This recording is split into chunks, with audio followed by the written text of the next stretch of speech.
और आइए खबरों का सिलसिला आगे बढ़ाते हैं, सीधे कश्मीर का रुख करते हैं क्योंकि रक्षा मंत्री राजनाथ सिंह जवानों के बीच पहुंचे।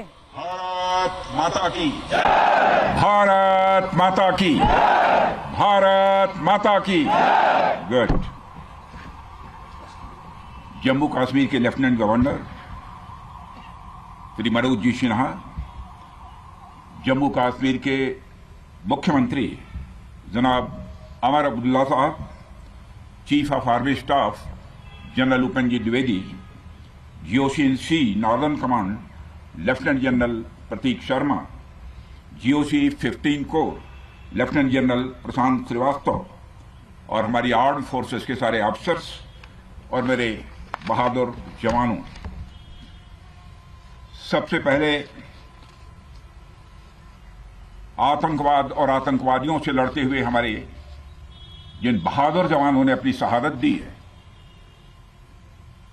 उनकी शहादत को मैं नमन करता हूं, उनकी मैं स्मृति को नमन करता हूं। और साथ ही पहलगाम में जो निर्दोष नागरिक आतंकवादियों के द्वारा मारे गए हैं, उनकी भी स्मृति को मैं नमन करता हूं। मैं हमारे घायल सैनिकों के साहस को भी नमन करता हूं और ईश्वर से यह प्रार्थना करता हूं कि वह जल्द से जल्द स्वस्थ हो जाएं। मेरे दोस्तों, इन विषम परिस्थिति में आप सबके बीच आज आकर मैं स्वयं को बहुत ही गौरवान्वित महसूस कर रहा हूं। हमारे प्रधानमंत्री माननीय नरेंद्र मोदी जी के कुशल नेतृत्व और मार्गदर्शन में ऑपरेशन सिंदूर के दौरान आपने जो कुछ भी किया है, उस पर पूरे देश को गर्व की अनुभूति हो रही है। मैं अभी भले ही आपका रक्षा मंत्री हूं, लेकिन उससे पहले तो मैं भारत का एक नागरिक हूं। रक्षा मंत्री के साथ साथ मैं आज भारत के नागरिक के रूप में भी आप सबके प्रति आभार व्यक्त करने के लिए यहां मौजूद हूं। पहलगाम हमले के बाद हमारे जम्मू कश्मीर की जनता ने पूरी एकजुटता के साथ और पाकिस्तान और साथ ही साथ आतंकवादियों के प्रति जिस प्रकार से अपने गुस्से का इजहार किया है, मैं जम्मू कश्मीर की जनता का भी अभिनंदन करता हूं। मेरे साथियों, आपकी उस ऊर्जा को महसूस करने आया हूं जिसने दुश्मनों को नष्ट नाबूद कर दिया है। आपने जिस तरीके से सीमा के उस पार पाकिस्तान की चौकियों और बंकरों को आपने ध्वस्त किया, दुश्मन मैं समझता हूं उसे कभी भूल नहीं सकता। आपने देखा होगा कि आमतौर पर लोग जोश में होश खो देते हैं, लेकिन आपने जोश भी रखा, होश भी रखा और सूझबूझ के साथ दुश्मनों के ठिकानों को आपने बर्बाद किया है। आज मैं यहां रक्षा मंत्री के साथ साथ एक मैसेंजर के रूप में भी आप सबके सामने मौजूद हूं। पूरे देश की शुभकामनाएं, उनकी प्रार्थनाएं और उनकी कृतज्ञता को लेकर आप सबके बीच यहां मैं मौजूद हूं।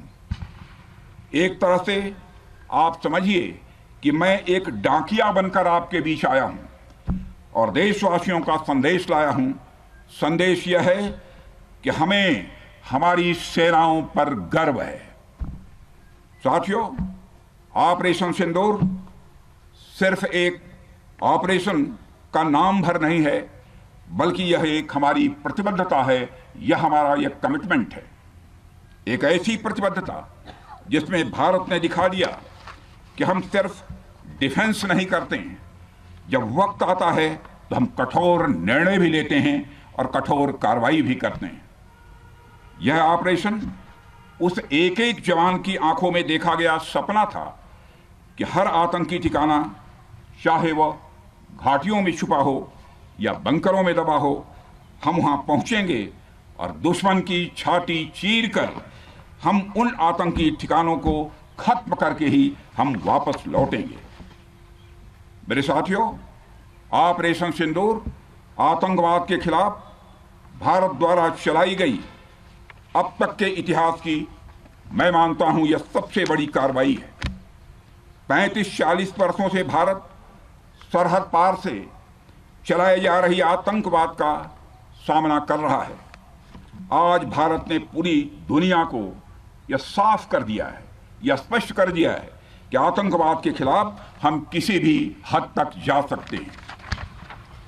साथियों, आतंकवादियों ने पहलगाम में आतंकवादी घटना को अंजाम देकर भारत के मस्तक पर चोट पहुंचाने की कोशिश की है। भारत की सामाजिक एकता को तोड़ने का भी प्रयास किया गया है।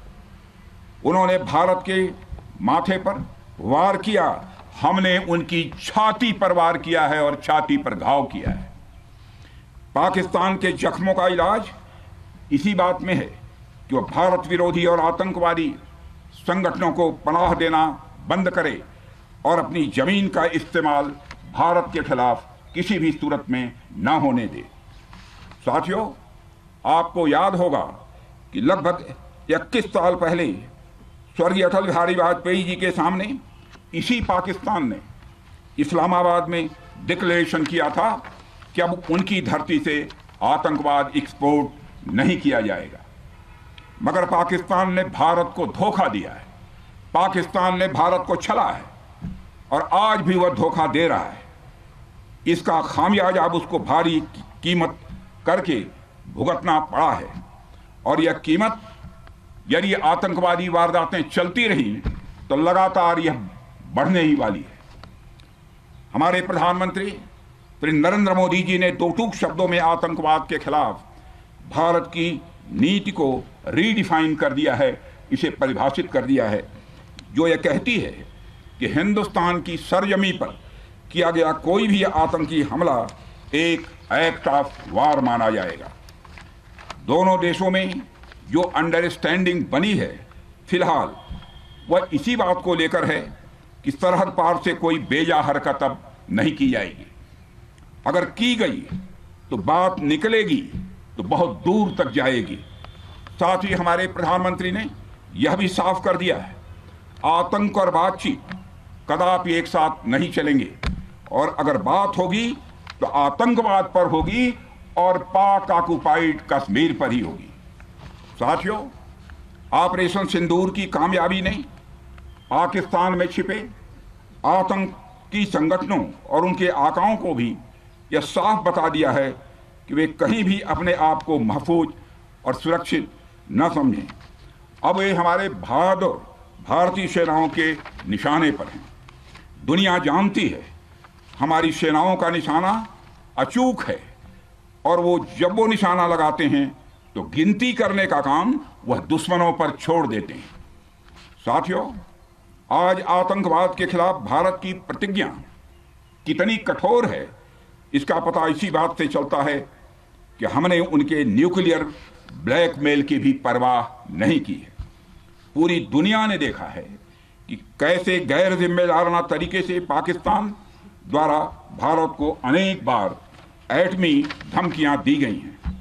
आज श्रीनगर की धरती से मैं पूरी दुनिया के सामने यह सवाल उठाना चाहता हूं कि क्या ऐसे गैर जिम्मेदार और रोग नेशन के हाथों में परमाणु हथियार सुरक्षित हैं? मैं दुनिया के सामने यह सवाल खड़ा करना चाहता हूं। मैं मानता हूं कि पाकिस्तान के एटमी हथियारों को IAEA international atomic energy agency की निगरानी में लिया जाना चाहिए। मैं ये कहना चाहूँगा और साफ तौर पर कहना चाहूँगा।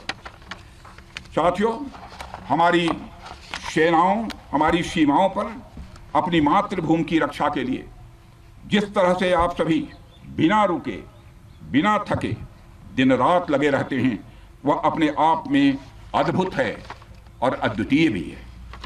आपकी यही बातें हम सब भारतीयों के लिए मार्गदर्शक का कार्य करती हैं।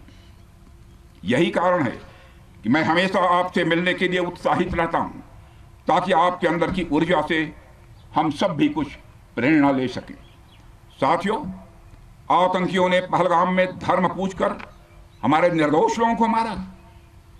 उसके बाद आपने जो जवाब दिया उसे पूरी दुनिया ने देखा है। उन्होंने यह नहीं सोचा कि आम नागरिकों ने उनका क्या बिगाड़ा है, उन्होंने ऐसा क्या किया है कि उन्हें मार दिया जाए। पर मैं यह कहना चाहूंगा, आतंकियों ने भारतीयों को धर्म पूछकर देखकर मारा, धर्म पूछकर मारा, तो हमने आतंकियों को उनका कर्म देखकर मारा है। उन्होंने धर्म देखकर बेगुनाहों की जान ली। यह पाकिस्तान का कर्म था, हमने कर्म देखकर उनका खात्मा किया। यह हमारा भारतीय धर्म है। एक रक्षा मंत्री के रूप में मुझे आप सबको बेहद नजदीक से वर्षों से जानने का और समझने का अवसर मिला है। मैं आपके साहस और पराक्रम को तो जानता ही हूं, साथ ही साथ पहलगाम जैसी घटना के प्रति आपके गुस्से को भी मैं अच्छी तरह जानता हूं। साथियों, मुझे पता है कि पहलगाम के बाद आपके अंदर गुस्सा था, पूरे देश के अंदर गुस्सा था।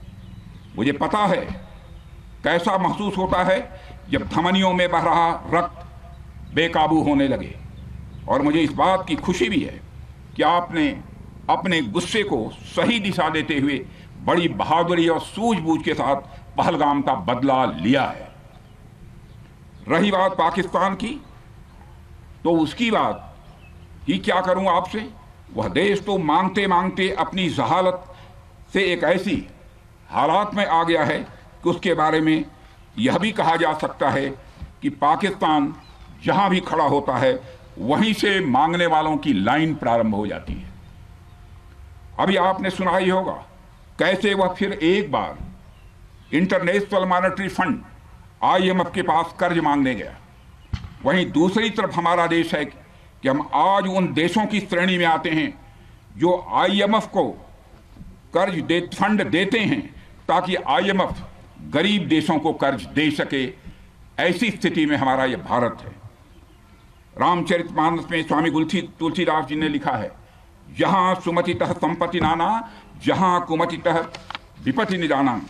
यानी जहां सुमति होती है, अच्छी नीतियां होती हैं, वहां सुख और समृद्धि होती है, और जहां कुमति होती है, बुरी मति होती है, केवल दूसरों के हित की भावना होती है, वहां तरह तरह की विपत्तियां स्वाभाविक रूप से आती ही हैं। पाकिस्तान जिसका जीता जागता यह उदाहरण है। साथियों, भारत के बारे में पूरी दुनिया यह बात जानती है कि हमने हमेशा शांति को प्राथमिकता दी है। हम आमतौर पर युद्ध के समर्थक कभी नहीं रहे, लेकिन स्थितियां जब इतनी विकट हो जाएं, जब देश की संप्रभुता पर आक्रमण होने लगे, तो जवाब देना यह आवश्यक हो जाता है।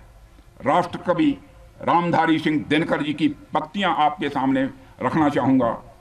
रुग्ण होना चाहता कोई नहीं, रुग्ण होना चाहता कोई नहीं, रोग लेकिन आ गया जब पास हो तिक्त औषधि, कड़वी औषधि।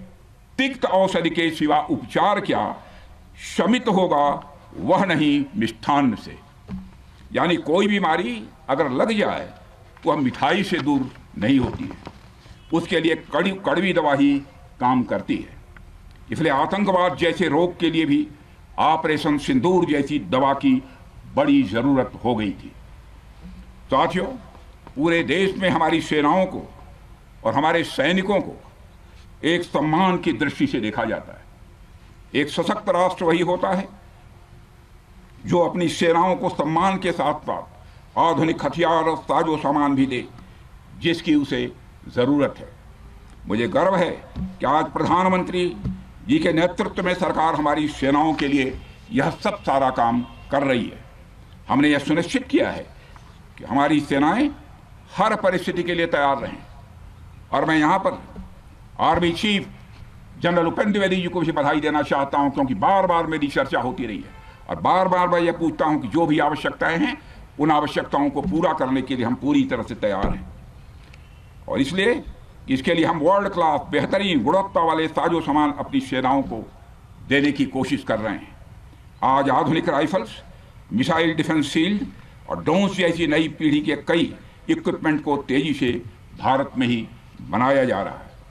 साथियों, इसके अलावा सीमावर्ती इलाकों में हमने जो काम किया है वो आप सब देख रहे होंगे। आज LAC और LOC पर भी कनेक्टिविटी है, वैसी पहले शायद कभी नहीं थी। हमने हर स्तर पर यह दिखाया है कि हमारी सरकार केवल युद्ध भूमि पर ही नहीं बल्कि व्यक्तिगत रूप से और पारिवारिक रूप के साथ अपने सेना के जवानों के साथ खड़ी है। साथियों, अंत में एक बार फिर आप सभी को आपके शौर्य और पराक्रम के लिए हृदय से हार्दिक बधाई देता हूं। मैं आपको यह आश्वासन देता हूं कि हमारे प्रधानमंत्री जी के नेतृत्व में देश की सरकार और देश की जनता हर कदम पर, हर स्थिति में आपके साथ कंधे से कंधा मिलाकर खड़ी है। मुझे पूरा विश्वास है कि आपके सहयोग से हम इस पूरे क्षेत्र में आतंकवाद का समूल नाश करेंगे, ताकि कल को कोई भारत की संप्रभुता के खिलाफ आंख उठाने की हिमाकत न कर सके। इसी आशा और विश्वास के साथ आप सबके शौर्य और पराक्रम की सराहना करते हुए और आप सभी को अपनी हार्दिक शुभकामनाएं देते हुए अपना निवेदन समाप्त करता हूं। बोलिए जय हिंद, जय हिंद।